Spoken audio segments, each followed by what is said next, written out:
Welcome to Equal Inspired, the inclusive podcast, brought to you by Equal IT. Welcome back, everyone, to the very first episode of the Equal Inspired podcast for 2024. I have to say, we are so excited for what this year has in store for the podcast, but we're even more excited to welcome our very special first guest of 2024. And this is the 10-time award winner within artificial intelligence and open source. And they are also the co-author of the book Sculpting Data for Machine Learning. This is Jigyasa Grover, who is an absolute powerhouse, brewing with a passion to really make a dent in the world of technology and to bridge the gaps. Jigyasa brings 5 years of experience within machine learning engineering and data science, particularly in deploying large-scale, low-latency systems for user personalization and monetization. And this is across multiple social networking apps like Twitter, Facebook, and also e-commerce at Fair, particularly on ad prediction, sponsored content ranking and recommendations, and most recently focusing on generative AI. Jigyasa is one of the few machine learning Google developer experts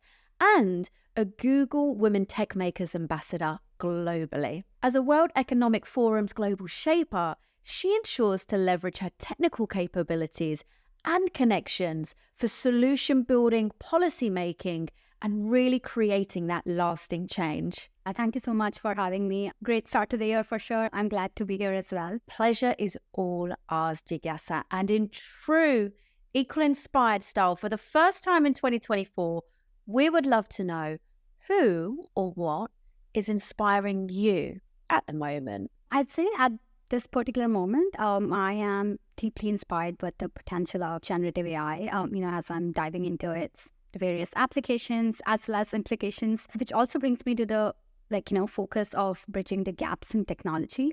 And it kind of drives me to explore this realm more for innovative solutions. For anyone who maybe isn't so in tune, could you please give some context on what that is? What is the purpose of generative AI? One thing that I always get asked is generative AI gonna replace humans? And my response to that is always that generative AI is here to augment and broaden our horizons. So it's there to make your time easier so that, if you have to draft an email, you don't have to start from scratch. It can help you give a skeleton and then you can add your own personalizations and words to it to make it better suited to your use case. But if you want to have an image or, presenting to, let's say, a couple of people and you want a very specific image and you're not a photographer who might not be able to go and capture out in the wild. So maybe it's a good way to generate some images to showcase what you're thinking and basically do the impossible possible. It's a powerful tool, isn't it? And really helpful if you're using it in the right way.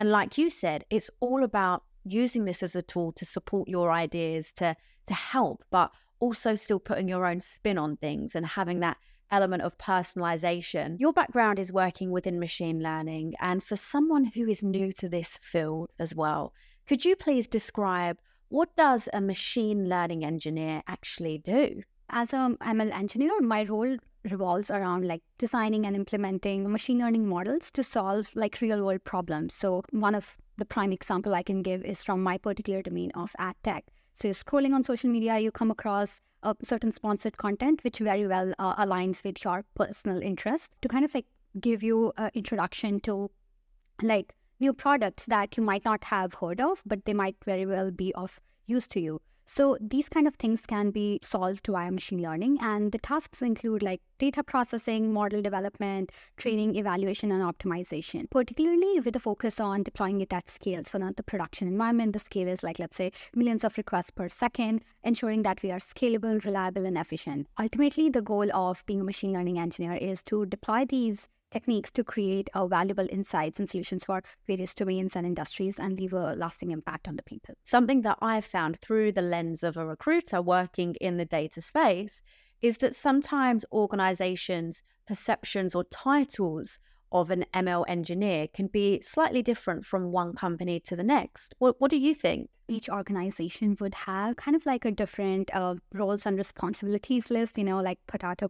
So, someone would call them like a data scientist, or someone would call them like a machine learning engineer, or someone would call them like an applied scientist. So their roles could vary, but primarily this is what the aspect of like an ML engineer looks like, is to like take it from the stage of ideation to productionization. So you really have to be involved in like end-to-end tasks. And that is also one of the aspects that brings me the pure joy, because it's one thing to kind of like innovate and, think of some ideas, but there is another kind of like satisfaction that you get when you see those ideas being productionized and being used by millions of people around the world. That's really, really great. And what other aspects of this role bring you the most joy?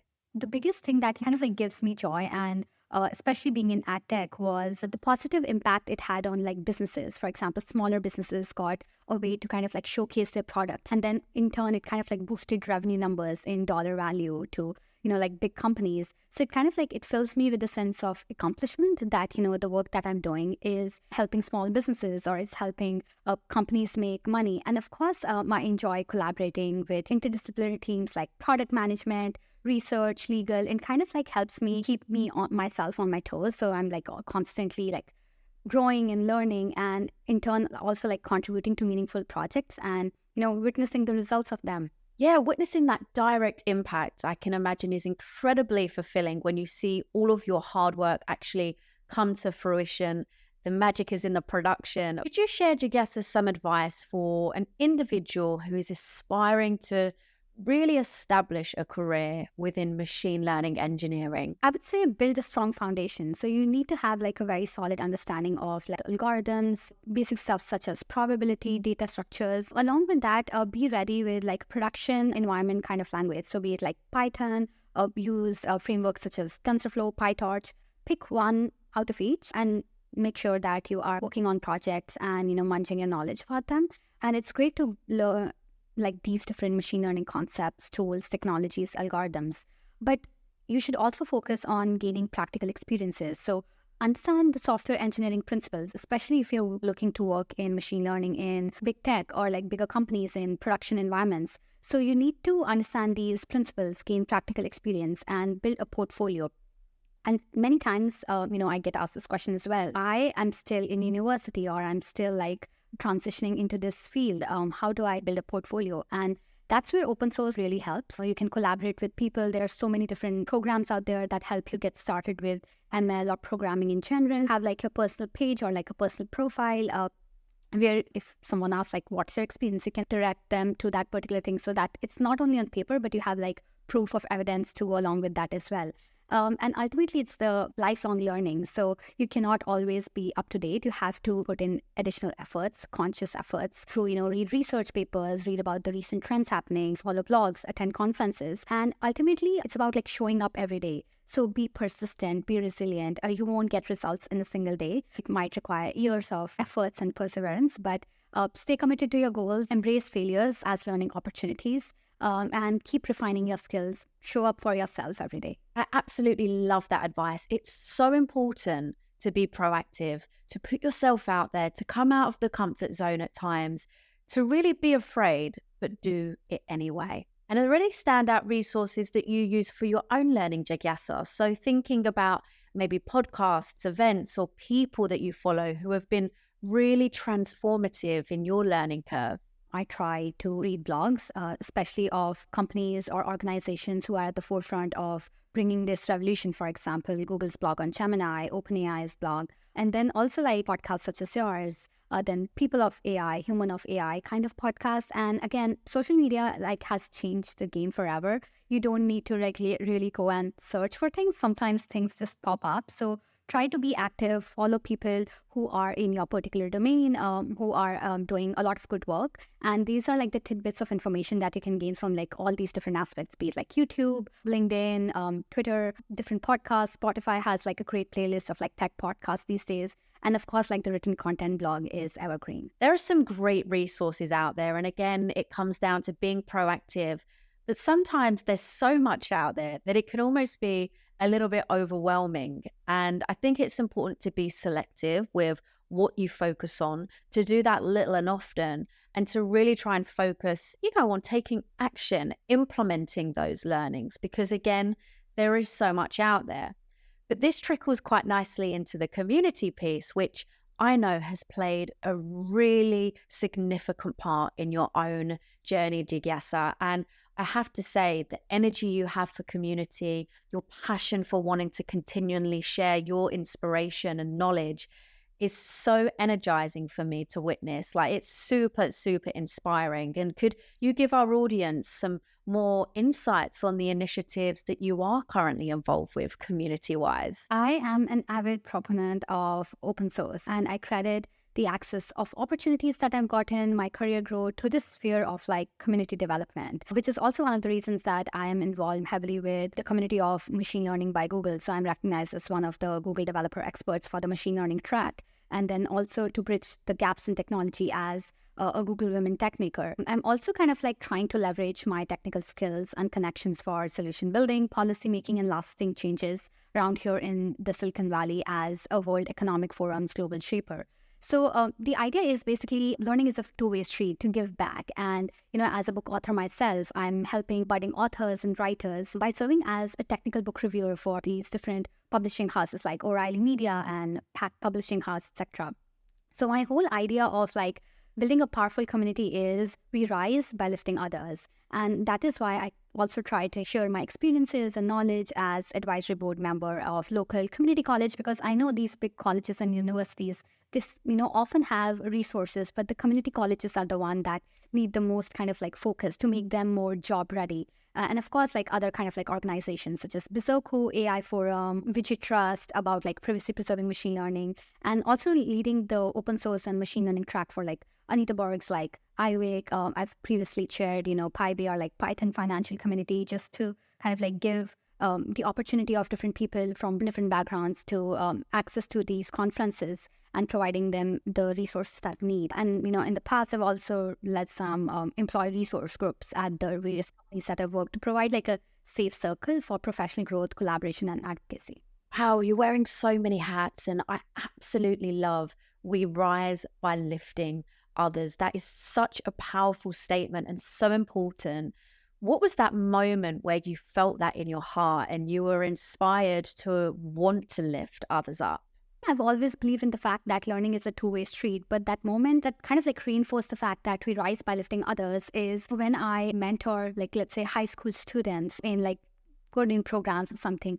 I learned so much from them. They bring in such a different perspective of like solving a problem that, sometimes as adults or like sometimes as senior engineers, you think, oh, wow, why did I think of that? So these initiatives are very crucial to me because they not only allow me to give back to the community who has supported immensely and nurtured my, growth and development, but also like to get like a different perspective. So there's definitely like a strong belief in the power of collaboration and knowledge sharing to drive innovation and progress in this field, where sometimes you ignore simpler solutions and try to overcomplicate things.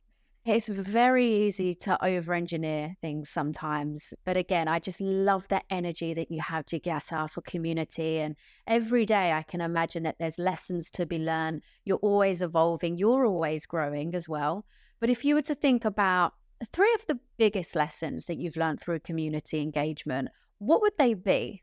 Number 1 would be like continuous learning is essential. In this world of tech, every day we wake up, there's a new tool like text to video, video to X, who knows? So it's kind of like the world of technology is evolving. So in order to staying up to date with the latest advancements and trends is crucial for success. You cannot stay stagnant, and embracing that mindset of like lifelong learning definitely makes you adapt to new challenges and remain competitive. So that would be the number 1 key. And the second would be diversity boosts innovation. So as I said, it's important to involve people from like different backgrounds and different cultures to bring in their perspectives. So because it opens doors for you. You are seeing new horizons and you embrace those diverse perspectives and experiences. So we can foster an equitable environment where, everyone can thrive and the product that you build, the solution that you're building is for everyone out there. Third one would be impact over accolades. There's so many people who do not get the awards or the recognitions they might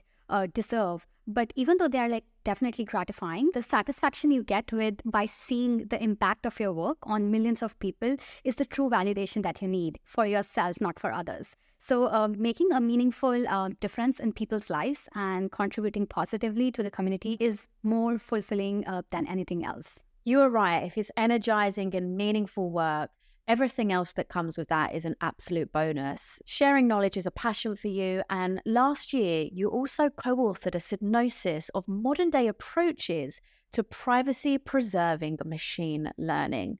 And this went on to be published as a chapter in Springer Nature's book, Data Protection in a Post-Pandemic Society. So Jigyasa, for our audience, what does privacy-preserving machine learning mean? To give like a brief context, the last handful of years have seen this immense evolution and adoption of ML techniques in different domains, like right from like influencing our shopping list to whom we connect and follow on social network. And additionally, if we talk about like the post-pandemic society, it is a different society than what we were used to pre-pandemic. And this society has accelerated the growth and consumption of like digital services. Everything's on your device. The ML-powered services and products are influencing our decision-making power heavily. And, with the scope of these intelligent systems implies that the confidentiality of the data that is being used to train these models, and of course, the underlying algorithms is highly critical. And even if like there's a slight crack, the entire system could fall based on like the cyber attacks, reverse engineering, leakage of sensitive data, such as like personal conversations, financial transactions, medical history, so on and so forth. So the idea of like privacy preserving machine learning is to ensure trust among all the stakeholders involved in the end-to-end. So the idea is to retain the confidentiality of data that you're training with, maintaining the privacy of the design, and staying compliant with the latest data regulations and policies that are being enforced. You mentioned the risk of cyber attacks, reverse engineering, and data leakage within machine learning systems. How does this approach address potential risks in these areas? First and foremost, it helps protecting the sensitive data. So these digital services, they collect vast amounts of personal and sensitive information. So it is paramount that we keep it very secure and keep it very private. And thus, PPML techniques enable organizations to kind of like analyze and derive insights from this data without risking the exposure of it. And second, of course, is like, especially in Europe, there is a lot of focus on these data privacy regulations becoming more stringent. So the idea is that organizations are obligated to safeguard the privacy. And again, these techniques help you comply with these regulations by minimizing the exposure. And ultimately, the idea is to build trust and transparency in these processes amongst the people who are using your services, enhancing the brand reputation and mitigating the potential risks, for example, like data breaches, reverse engineering, cyber attacks, and so on. And ultimately, as cyber threats continue to evolve, including attacks targeting like sensitive data or like the models itself, the idea is to adopt privacy-preserving machine learning techniques to safeguard against any potential vulnerabilities, therefore ensuring that there's a long-term viability of these AI systems. What do some of these techniques typically look like? Some of the key topics that we have discussed in here would be like differential privacy by introducing some amount of like controlled noise, which kind of like prevents the adversaries from inferring the sensitive information. It could be federated learning, where the data is not stored in a central location, whereas the idea is to distribute the model training process across different devices or servers without centralizing it. And then there's, of course, the model serving part can be secured by applying techniques such as secure enclaves or trusted execution environments, which help ensure providing a runtime which cannot be exposed. Other techniques are like encryption or SMPC, stuff like that. The entire idea is like these techniques can be vast and beyond centralized or decentralized federated learning, but the whole idea is to mitigate the risks and keep the data and the model secure. And when it comes to actually implementing these techniques, are there some key practices that folks should be aware of? Do you have a particular checklist in your mind? Yeah, so the first and foremost thing is to understand the privacy threat model. Start by understanding what are the threats and the risks associated with our ML system, identifying the adversaries, the data privacy regulations based on your area of services, and the sensitivity of the levels of data involved, which also brings me to the fact that you have to minimize the data that you're collecting and keep it to the minimum, like whatever you need, only that much you collect. And after collect, you also need to store it properly. So reducing the exposure of PII, which is commonly known as like personally identifiable information, and then sensitive attributes, which can be done by anonymization and pseudonymization. So implementing techniques to kind of remove or obfuscate personally identifiable information from datasets while preserving their utility for analysis. So these would be a couple of things from the data perspective. And when you're doing the model aggregation, you need to employ some secure techniques so that to combine model updates from multiple parties in a privacy preserving manner, such as using like secure sum or secure averaging methods. Even like the deployment and serving of models can be done in a secure way where you're using these trusted execution environments. And of course, it's not like once done for all. You have to have these regular audits and monitoring. So you could have an external party do this compliance checks with privacy regulations, security vulnerabilities, and also keep yourself up to date with emerging threats. These adversaries are like bad actors. They keep on updating their techniques to, get into your system. So you have to implement monitoring mechanisms, keep yourself up to date to detect and respond to these breaches accordingly. This is really insightful because also it's a very new concept for me too. And this is why I absolutely love hosting this podcast, because every episode is such a transformative learning journey for me as well, Jigyasa. So thank you very much. Back to that topic of sharing knowledge, which I know you're so passionate about. You also co-authored Sculpting Data for Machine Learning, which is an amazing achievement. What a milestone. What was it that motivated you to actually write Sculpting Data for Machine Learning? During my research, especially during my grad and undergrad, I was deeply immersed in this world of ML and AI because it's pretty new to me, and I was really hungry to tackle novel problems. But I kept hitting a roadblock, which was access to quality data sets. My research and industry experiences at various institutions across the world, including National Research Council of Canada in Ottawa and then Institute of Research and Development France in Paris, kind of like demonstrated that critical role data plays in building accurate ML models. Yet when I was searching for resources, especially during my time at UC San Diego, I found that most of the blogs and books offered, they started the concept of machine learning from the perspective of a model and not from the perspective of what data do you need. They would just assume that a well-calibrated data set is already present. And that's when the seed of sculpting data for machine learning was planted. This book is kind of like a culmination of my insights, knowledge, hands-on experience, highlighting the power of data as foundation of any of robust ML systems. So the aim is to enlighten ML AI enthusiasts, practitioners, and data scientists about the art of dataset curation, which is often overlooked, because we need to see machine learning from the perspective of data and not starting from the algorithm. And that's what sets this book apart. Is it's a step-by-step guide on constructing high quality and robust data sets from scratch. It has hands-on tutorial, walks the readers through the process of gathering community recognized data setting using Python and other open source tools. So the underlying message is pretty clear. To be effective, predictive models require access to relevant, structured, and diverse data, and this could help you get to that, basically. So it's a really impactful, quality-driven resource. And within the book, you emphasize quite a lot on the importance of honing your data creation skills.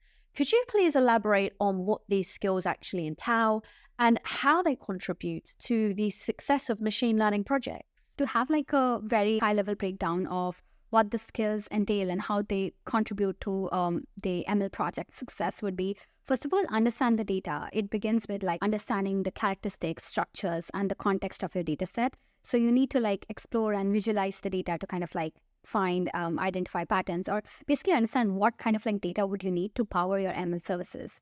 And then go on with collecting that data and cleaning it, because that's where the seed of bias comes in. If you're not ensuring that your data is properly cleaned up, it doesn't have any missing values, it doesn't have any inconsistencies, it has a good distribution, it can mitigate the bias to a very well extent. So it needs to be, data needs to be sourced holistically, pre-processed, handle as much missing values, removing outliers, correcting errors, so on and so forth. Because clean data is essential for building accurate and reliable ML models. And then comes the fact of feature engineering, where you kind of avoid this curse of dimensionality and kind of help with a feature explosion. So the idea is to select only the handful of features which are extremely important, extract meaningful patterns from the data, because well-engineered features can significantly improve the predictive power of your ML model. And then ultimately integrating the data from multiple sources. So as I previously mentioned, in order to source data holistically, you need to also ensure that the data that you have is integrated from multiple sources so that you have a comprehensive view of the problem that you're solving. The effective data integration enables these practitioners to leverage diverse sources of information and derive valuable insights from the combined data set. And then, of course, data governance and ethics, you are kind of like sourcing it by adhering to the data privacy regulations, the ethical guidelines, and handling sensitive information with utmost care, because it's onto us when we're implementing, any of these ML systems to maintain data security, product data privacy, and ensure the responsible use of data. Okay, so this is a little bit of a snippet that folks can expect from reading Sculpting Data for Machine Learning. So it's a really specific tool to get the most out of your machine learning projects and for them to be a success. When you was writing this book, what were some of the challenges that you encountered in the process? Previously, as I mentioned, I was looking through these blog posts and books online when I was trying to create my own data set along with my co-author, who should also get the credit for this. But this thing started as me writing a blog post and saying, hey, this is how I created my own data set. But I realized that when I kept adding things to it, the content just kept on flowing. So that's when I realized that maybe I'll release it as a series of blog posts. So that's when I went to a conference and I got this idea of, maybe creating like a small handbook about it, because I was also trying to inculcate some coding snippets into it. So that's how the seed of the book was kind of planted, going from a small blog post to this book. So the content organization was one of the biggest challenge, because it's very different to write a blog and it's very different to write like a structured, logical, coherent book. So it was a challenge, but you basically, prior to this whole ChatGPT, Bard, Gemini kind of era, it was onto you to write from scratch. So things have definitely become easier, but the idea was to iteratively refine the content based on the feedback from different people that I was collaborating with or seeking review from them. And time management, you have to have like a very detailed schedule, set realistic goals, and also prioritize like different chunks of time. Oh, this is for my coding, because I was also providing coding snippets on the book. This is for the content. This is for designing the visuals that go into the book. So everything was done from scratch. And then staying motivated, keeping up that momentum. Like every day you go one step up and having the efforts time boxed. So, like a year from now, it should be out in the public. So you have to, as I said, show up for yourself every day. That's some really powerful advice reflecting on your own journey. And I have to say, I love that you mentioned feedback and leveraging your network and the people you trust to ask for feedback. It's really important, I feel, for folks out there to not be afraid to do that, because I can imagine that was quite transformative for you. Yeah, and also this ties into the fact that different people have different perspectives. And sometimes you just oversee something which you believe like, oh, it's easy. It's something that's well understood. But for someone, it would be like, oh, I don't understand this thing. So maybe you should like dive more into this. So it's always important to have that network around you whom you trust and who you believe would give like an unbiased feedback for your work. That's so true. And also when we create something ourselves, it is quite easily to get emotionally attached because it's our baby. And sometimes we don't necessarily see things through the lens of others. And maybe there are areas that we can improve. We are never the finished article, right? So would you say that having an open mind to constructive feedback is really important? 100%. You should always have an open mind, and not taking things personally is something that I'm still working on. It's a work in progress, and I would highly encourage everyone to, as I said, see it from an open mind and be open to constructive criticism. Yeah, it's not easy. I'm totally with you on that. I have to say I'm learning as well. It's knowing that this feedback is for your own benefit. It's for the greater good. And I think that actually trickles into psychological safety quite nicely, because it's that idea of being in an environment where you can share opinions in a respectful way, but having this constructive feedback-driven culture. How do you feel that organizations can create these environments of psychological safety? Because I know that it is really important to you as well. I think one of the biggest factors that kind of like contributes to this boosting of psychological safety would be an environment where no one's afraid to speak up their mind. and each one is given fair respect in terms of like how the idea is presented and what are their pros and cons. And ultimately, it's also on to other people in how they present their constructive criticism in a very positive manner, like not only praise the ideas, but also showcase them the loopholes that they might have. So this is how it comes from other people. And as for yourself, be confident, stay your ground, I would say, and just approach problems with an open mind. It's all about having an open mind, adapting, growing, especially if you are on this journey of continuous learning. You have to have that element of adaptability and flexibility to an extent. Looking ahead to 2024, what are your predictions for the evolution of data-centric approaches to artificial intelligence? I think I'd like to speak to this in context of Gen AI, which is focusing on creating AI systems capable of generating new content, insights, or solutions.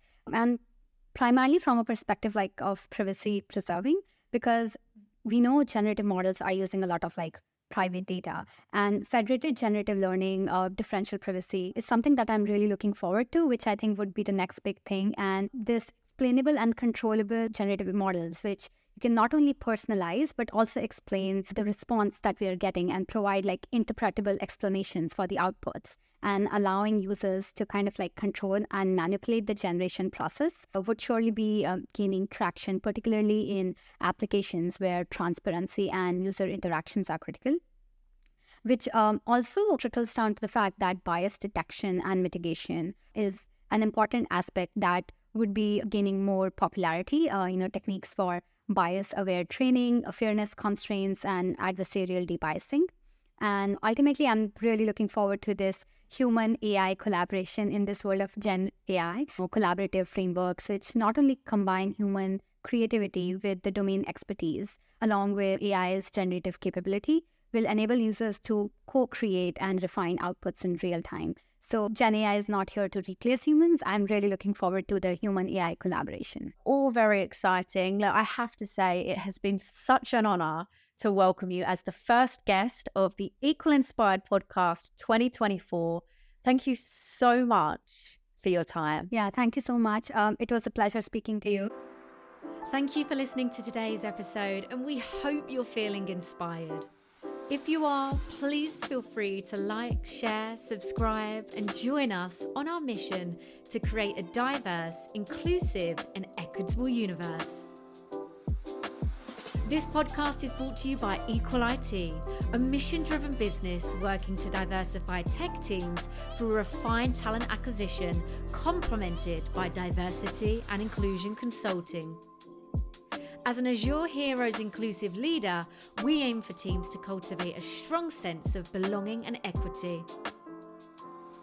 Find us on Twitter and LinkedIn. We welcome your feedback, questions, and would love to hear from you. Join us next time on Equal Inspired.